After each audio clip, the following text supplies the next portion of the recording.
All right, folks. I guess it's the last one of the season. We're here. We're all here today, which is fantastic. I'm really happy about that. And you might as well have all hands on deck when you're talking about plans and growth. Today's topic, comp plans that drive growth. I think we're going to even have some good wrangling around the word sustainable, but there's this idea that commissions, straight commissions, short-term rewards, nothing but KPIs, all that stuff is really cutting out the ground from underneath you. And if your plan is growth for growth's sake and you're not compensating your team to grow in an aligned manner, you're going to see churn. You're going to see crazy behaviors across the roles. You're definitely not going to have predictable outcomes.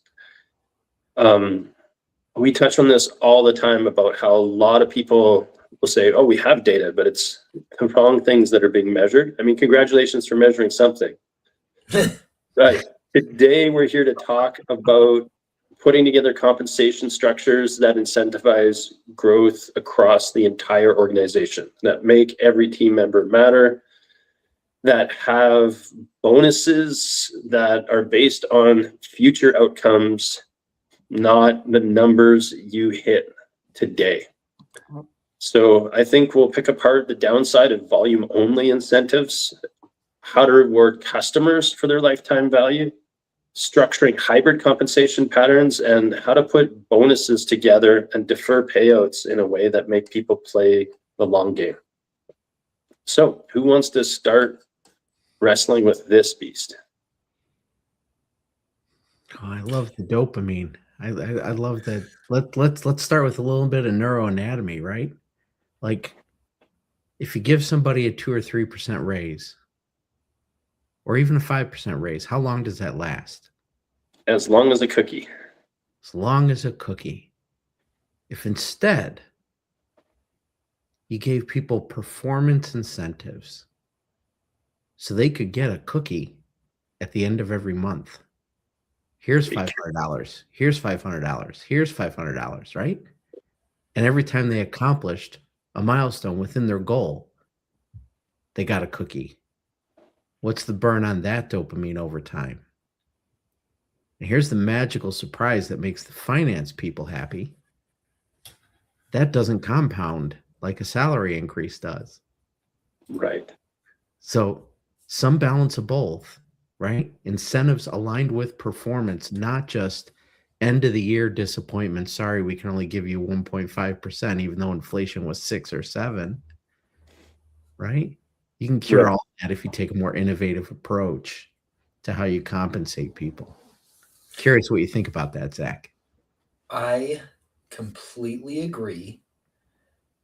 First off, the job of being in management is not actually making sure that the wheels on the company turn. That's not your job. Your job is taking care of the people. The people's job is making sure that the wheels turn. And that's one thing that managers often miss, is what their role actually is. So with that in place, with that perspective in place, then we have to look at, what do I need to do to act in the best interests of my people? Well, if my people, if their pay isn't keeping up with inflation, then what was good pay 10 years ago is mediocre pay today, is terrible pay 10 years from now. And that's something that, golden handcuffs only work as long as people actually are getting paid something. That's why I'm actually a big supporter of incentive-based pay as well. But there are some interesting ways that you can do that. And it can't just be for the money only. When it's for the money only, then I think you run the risk of people acting in unethical ways in order to get that money. So, you have to make sure that there are like social stigmas that are associated with this. So I'll give you an example. One person that I worked with, he talked about being with a company where on Friday, the owner would put money in a in a bag, and there was probably $500 in there in varying sizes of bills. I think the smallest was a 10 or a 20. And he would say, okay, you, and you did good job. You did this really well. You get to draw from the money bag. And, they could get up to $100 out of that money bag. And so now you have the social credibility that's going along with that. That's a dopamine hit. Then you get the cash. That's a dopamine hit. As a leader, you're showing, I care about these people. I want them to be successful. I want them to look good in front of their peers. I want them to do a good job. And those people in turn feel taken care of, right? I think that's really important. On a larger scale, one of the most innovative ways I have seen this happen, and it's actually becoming more and more common in the blue collar and manufacturing spaces, is a profit sharing incentive. Yeah. So I think his name was Ken Schilling. No, that's the Enron dude. Shoot, what's his name? Kevin Ivers, something like that. Anyways, it's Nucor, steel company. They did mini mills, and they took junk steel and they turned it into structural steel, junk iron, pig iron, whatever they could find. And they were able to turn this into structural steel by, over a certain period of time. One of the things that they did is that whenever they had a job posting, there were always lines out the door of people waiting just to submit an application, because what happened is they took care of their employees, but they did a profit sharing incentive. And so if this plant did this much in terms of productivity, you would get an X percentage of the profit of the company, right? And so all of a sudden, people who are getting paid, average wages for a steel worker are making way more. And they are incentivized. If there's an accident on the floor, a machine breaks down, whatever, they're incentivized to get it done within 30 minutes, get it back up and running, because that's part of their payout clause, right? No downtimes longer than this much time. And if they want to unionize, well, these people are driving the union reps out themselves with torches and pitchforks, because they are getting much better pay than the average union employee was getting paid at the time.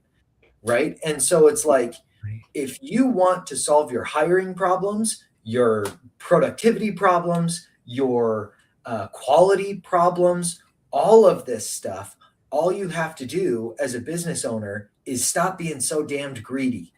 And I know that sounds terrible. It sounds like I'm not a greedy capitalist pig, which I am. But part of leadership, part of capitalism, is forced altruism, taking care of other people. And again, I've said it before, the job of a leader is to take care of your team, your customers, including the ones that you pay, not the ones who pay you. We've been working on this under our own umbrella, because it's shown up so much, and it seems to be something that people understand. And so, one of my team members brought it to me recently, and it's this relevant question, right? How come in professional sports, when the team underperforms, they fire the coach? How come in businesses, they fire the team? So, I think you're right on point there. I guess the question I have, and I'm not looking for an immediate answer, it's something I'd like to cover in this, because I have a second piece, but it's the gamification side of things. How do you generate that? How do you gamify it? Because, of course the player gets the statistics, but that stuff's measured after the game or by the fans. Everybody's measuring team versus team scoreboard. Right? There's no nuance there. There's just those two opposing numbers. And I think that's a really important piece. How you break down the compensation of that win that's something to bring in experts for. The second piece I wanted to drop, and again, I'm going to stumble or forget who the business owner was. This is a few years back now, but it's a fantastic case study where he paid everybody in the entire business a living wage. And the staff were so ecstatic, they pooled their spare cash that year and bought him a Tesla as a Christmas present, I think, out of pocket. This is a real story. I'll go and find it for you. That's wild. Yeah. So it sounds like you got to measure the right things, right? And I love that Zach said profit sharing, right? Profit. Yeah. Why do businesses exist? They don't exist to make top line revenue. They exist to make profit, bottom line, right? The bottom line. Go ask Rubbermaid why they don't do business with Walmart, right? Like, not a margin. We're not sacrificing our bottom line for the top line. So let's contrast what Zach was talking about with a hypothetical sales team that was only compensated on the revenue line. What do we think they did? And there's a project management and implementation group in the company who is responsible for building whatever they sold, implementing whatever they sold, right? The downstream internal process doers of it would get the order and be like, bro, you sold this at 4% margin? Right? Yeah, it's a big order, but there's not enough margin here to pay us to do the thing, right? Like, nothing can go wrong. There's literally no contingency. There's no profit sharing. So routinely, the equipment side of the business finished in the green, but the operation, implementation, project management side of the business finished in the red because they weren't properly accounting for margin in the sale. And why? Well, the salespeople, they sold this, Florida utility at, an $80 million or $800 million sale, or just some outrageous sale, right? So the sales rep got commissioned their 10% on that outrageous number. So why do they care? Right? So what you measure does matter, and how you lay it out. And let's find the balance of quality. What happened when Wells Fargo said we need this many accounts come hell or high water? You had people just opening new accounts for people without even talking to them, right? So I actually worked for Wells Fargo during that era, and it was on the inside. It was nuts. Like, you would not believe the level of gaming. And the thing that's even worse is that the managers that were actually promoting that sort of behavior never held accountable. Right. Right. Oh. Can I give you guys one more? Say you had salespeople who knocked on doors to sell things. And that's as specific as I can get. And when they terminated, no matter what they had on their book, right? What book they've built over what time, when they terminate voluntarily or involuntarily, their entire book goes to their sales manager, and all the commissions for those sales go to their sales manager. That's a recipe for high turnover. Oh, wouldn't you know it, right? It could be something like 80% annualized turnover and an average salesperson tenure of just over 30 days, right? Because how expensive is that? I forecast the cost for that business at $51 million a year. So do they listen? Nope. So we have to protect the guilty in this, but let's just say when you get it wrong, it goes horribly wrong. It goes It goes like all your profitability wrong. It goes super high expensive turnover wrong. It goes bunch of fraudulent accounts wrong. It's like you gotta be diligent and thoughtful. And get the comp plan aligned with the actual behaviors and outcomes that you want. Right? Well, and this is, Yeah. go ahead, Jacob. I was just going to say, I wanted to lean into that for a second and say, and have a comp plan, because details matter. We were just supporting a client in another endeavor with a different service provider. And what they discovered is, although they have two offers that are being brought in and supported with like a BDR, SDR kind of team and system, one script was being used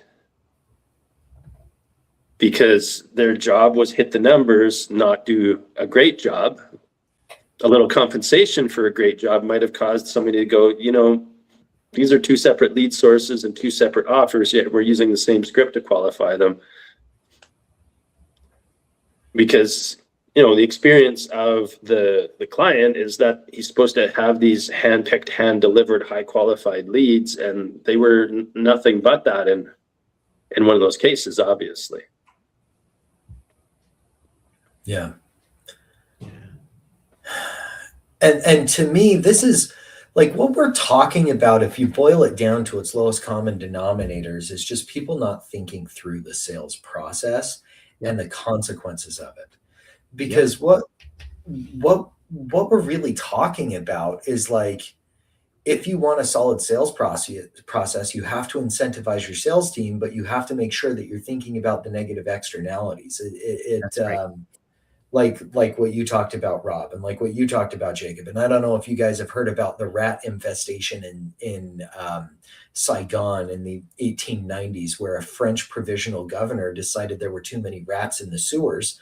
So he said, we need to eradicate these rats. So we're going to pay people for every rat tail that they bring me.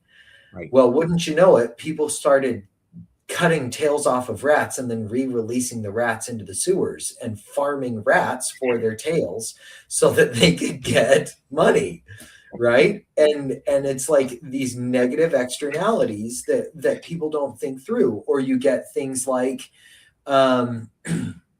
Wells Fargo setting up bank accounts for people who never ever wanted it, right? Like you get all of that stuff. And so if you don't think through your sales process, and I don't just mean like, this is how you communicate with someone.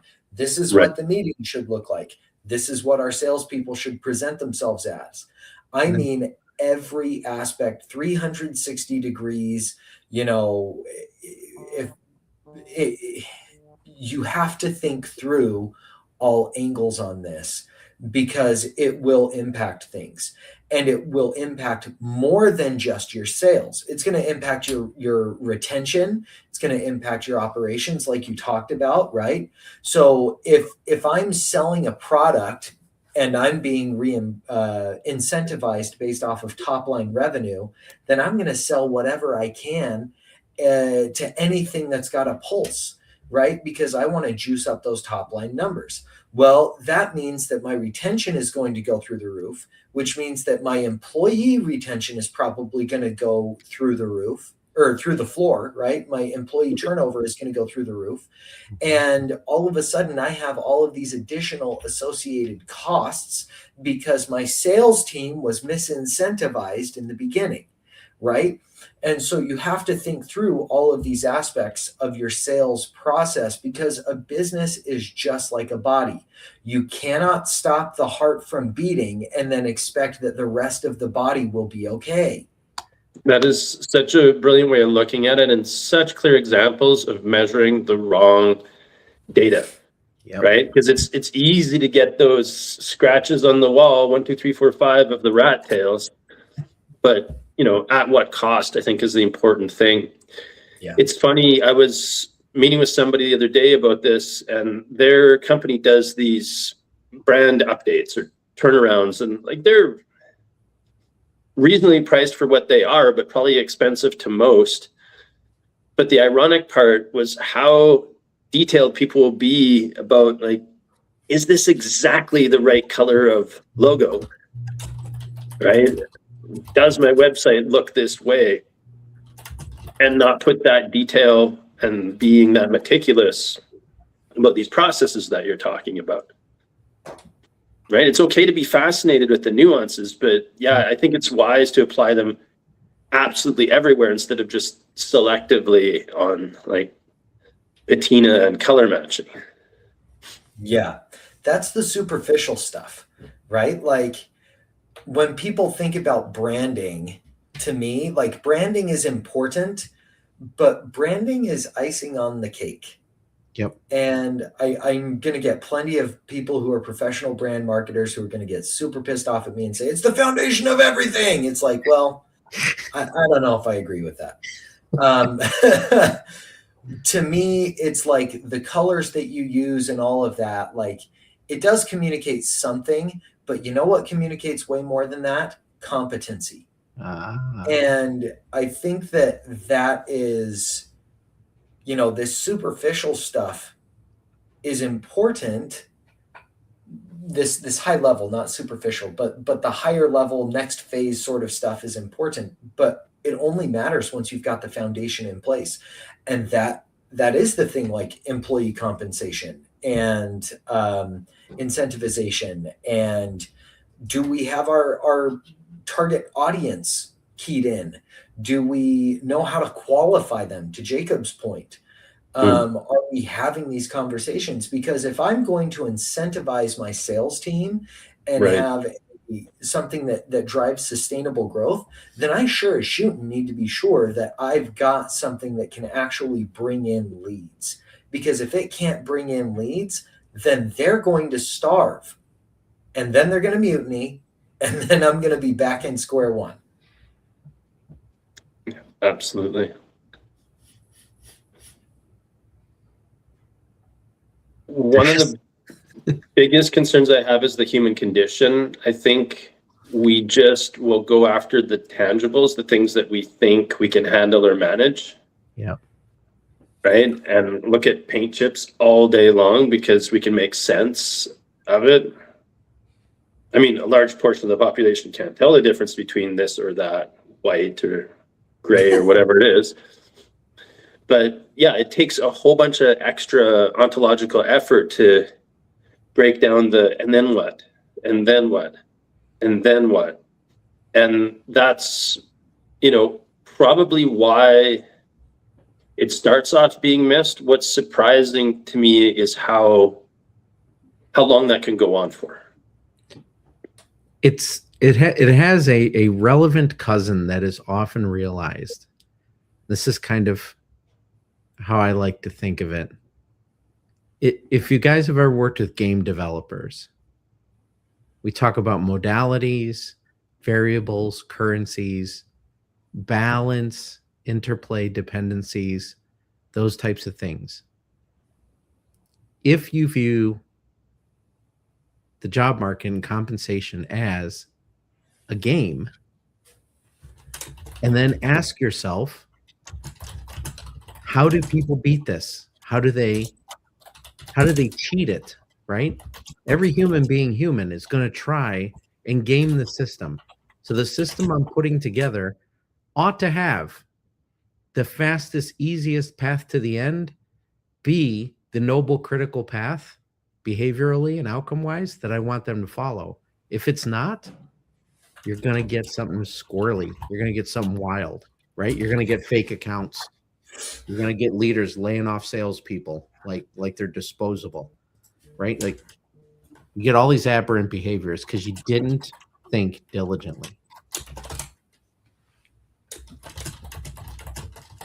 You're muted, Jacob. Matching or going back to the scoreboard and asking the question, are the customers winning? Right. Right? Like by our team winning, are the customers actually winning?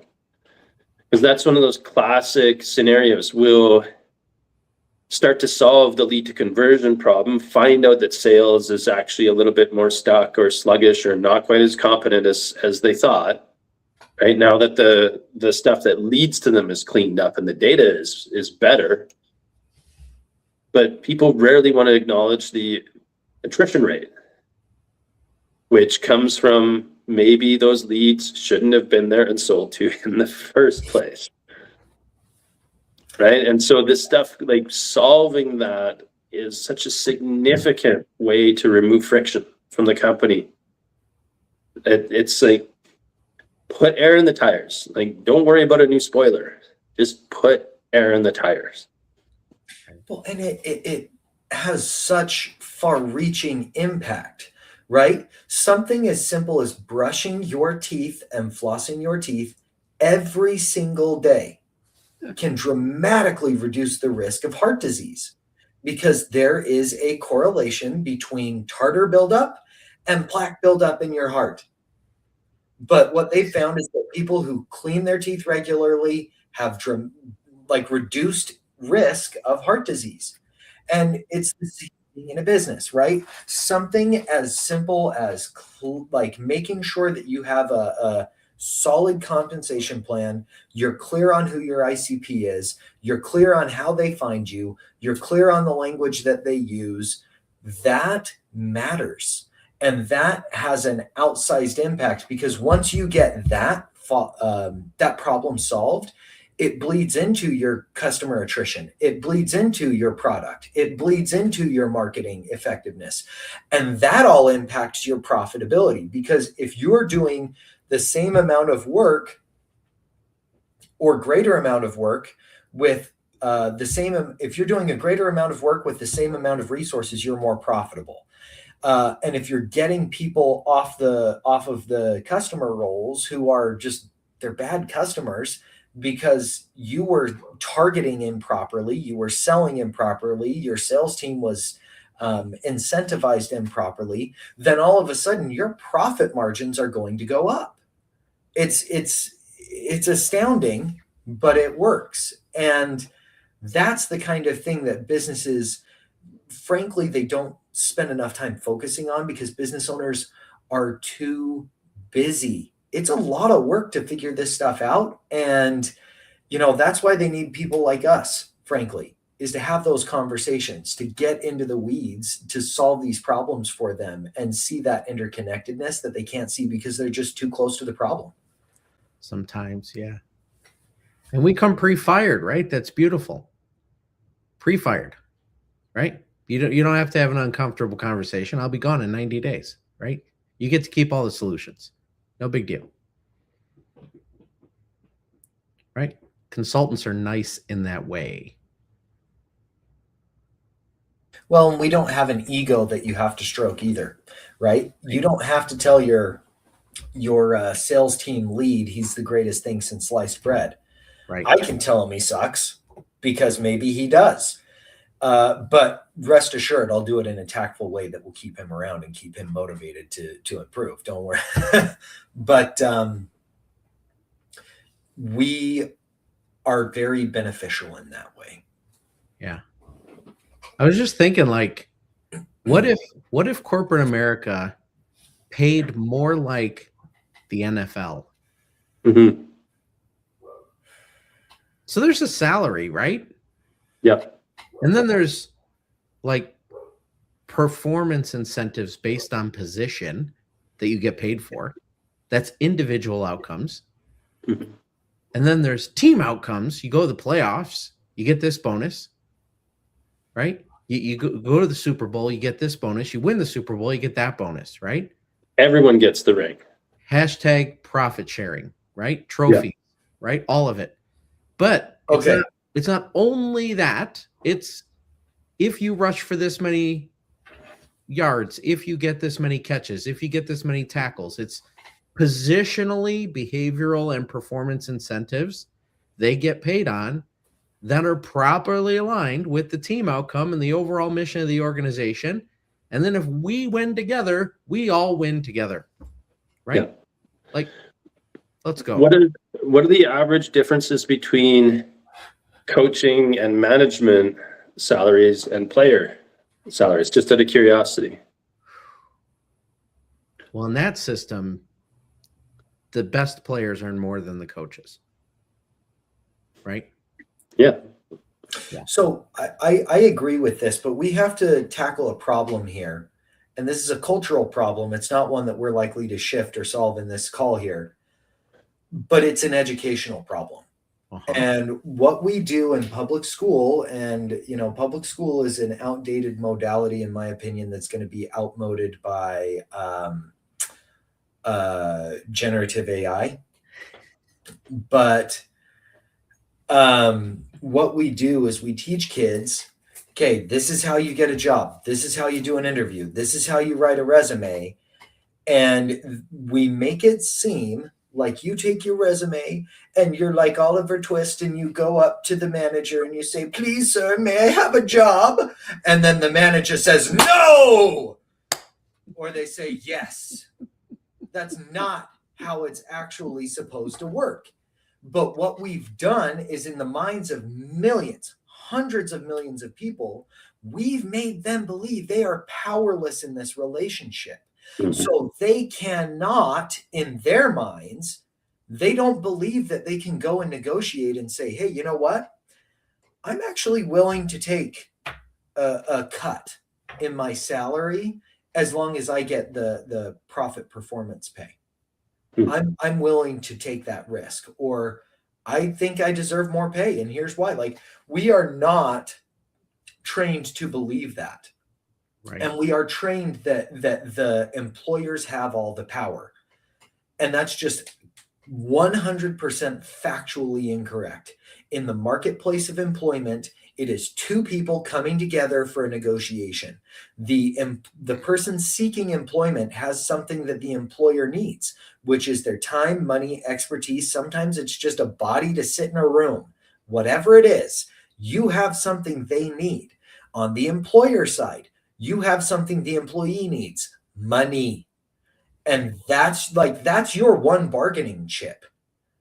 Like that is really your one bargaining chip as an employer. So as a employee, I think that and in education, we need to do a better job of teaching these kids that they actually, frankly, have more leverage in that negotiation when they go into this relationship than the employer does. I'd like to dig into this a little bit deeper. I'm going to jump in and say some things that I think Rob would, and I'm hoping that he'll take this over. But your bargaining chip's way beyond money, because it's like, if you come here, we'll develop. If you come here, we'll train you. If you come here, you'll get to play with the best. If you come here, and I do agree with what you're saying, Zach, and like ideally employment or hiring fairs maybe should be a lot more like draft, where they can see like there's this talent out there and they're trying to romance it into their organization, but they're also giving it an environment that it can flourish inside of.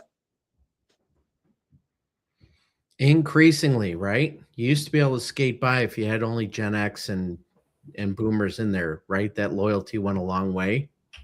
No more. Spot on, Jacob. Spot on. If you don't put development plans in place, if you don't talk about how you can realize your career aspirations, if you're willing to learn, grow, and hustle, right? Work hard and grow and develop, right? You put the requirements out there. You're going to have to go get it, but it's here if you want it. If you don't have that kind of culture, your ability to retain the under 40 crowd, garbage, right? Yeah, they're in for that for 6 months or a year, but for them, it's a networking opportunity. Right. Yes. Well, but notice, and I'm just going to say this, and then Rob, I'll let you go. Notice that what is going on. The leverage is still in the hands of the applicant, because the business is trying to woo the applicant with all of these additional things. Here, take our money, and I'll throw this in, and I'll throw this in. I'll have a foosball table, and we'll have N64 parties, and we'll have food in the fridge, and we'll do company lunches. Like, please come work for me, right? Like the leverage is still in the hands of the employee, but in our minds, it's not. I suffer from that as well. We scoped a customized AI build last week, and it was among friends or colleagues, right? So it wasn't like we made a mistake in any sort, but we were talking about some of the labor behind this stuff. And somebody during the meeting was like, let's all pause for a moment and just quickly Google what AI experts are earning. And, we hugely underpriced the project. I mean, we're working as a board to take it somewhere else, but it was a very sobering moment just to see where we think we are and then where the world is valuing this stuff. And of course, that's what they're doing, right? They're really courting these high-end, pedigreed, trained experts in these fields. And that is very typical. There are studies that find that people grossly underestimate what they can do in overestimate what they can do in 5 years, but underestimate what they can do in 10 years. And people typically underestimate their own abilities and worth. And it's a huge problem. And if we are looking for things to make schooling useful again, right? Like personal finance, teaching people their worth, teaching people, what leverage means, how to negotiate, teaching people like in this employer-employee relationship, like this is how you have more leverage. Because I guarantee if more people started telling Starbucks, yeah, I'm just not going to work for $12.50 an hour. I'm not going to do it. Starbucks will stop paying their baristas $12.50 an hour, right? They'll start paying them more. That's so because wild. they'll have to do it. My niece is a barista and they went on strike today. That's just spooky. You're spooky. Is this like the Seinfeld episode, the Festivus one?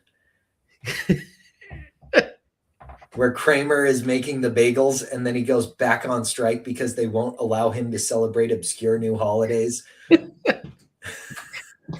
She's walking a picket line right now outside Jacksonville, Florida, in front of a Starbucks, right? They're chanting and marching. It's like no contract, no coffee. Right? Brilliant. They're on it. But what I'm talking about isn't even just unionization. It's on an individual basis, right? Like, and I'm not opposed to unions. I think unions do good things, but I'm meaning I want my kids to be able to recognize when they go into an employer-employee relationship, you have more leverage here. Yes, you have to put your best foot forward, just like any sort of person who wants to come and play in the NFL, right? These players, they have to consistently put up the numbers so that they can perform or so that they can get those larger payouts. You have to be able to do that in an interview. Once you've shown that, then you have the leverage and it's time to start having a real negotiation here. Even when I had all the power, right? So I'll go all the way back to being in the military, right? Where people literally can't leave, right? Like they can't. You still are faced with the challenge of how do you get followership?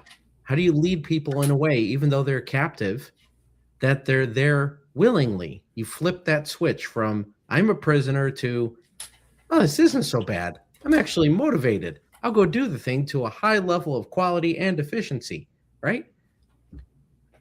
So what do you have to give? And what you give your people is not always money. The comp plan isn't just money. That's the pivot here.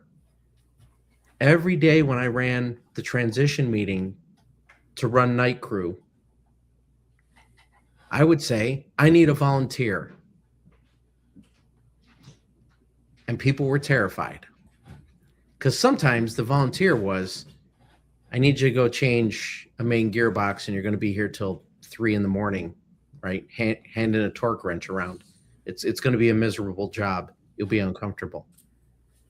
But half the time, I said, thanks for volunteering. You just got the night off.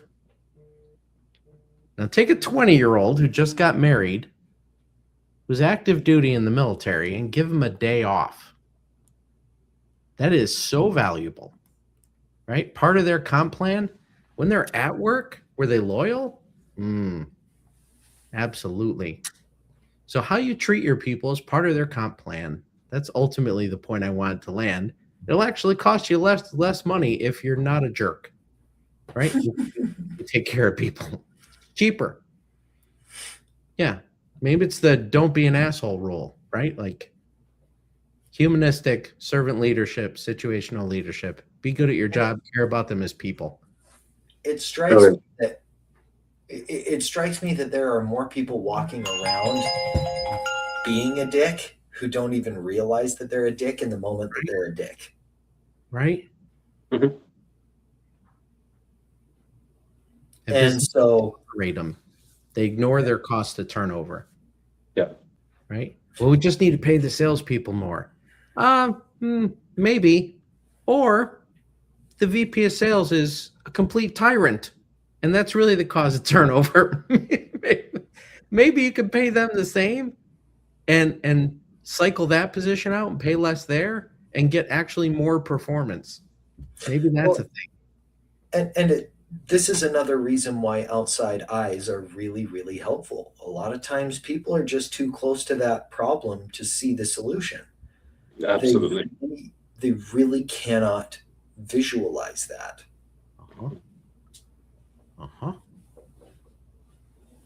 Yeah.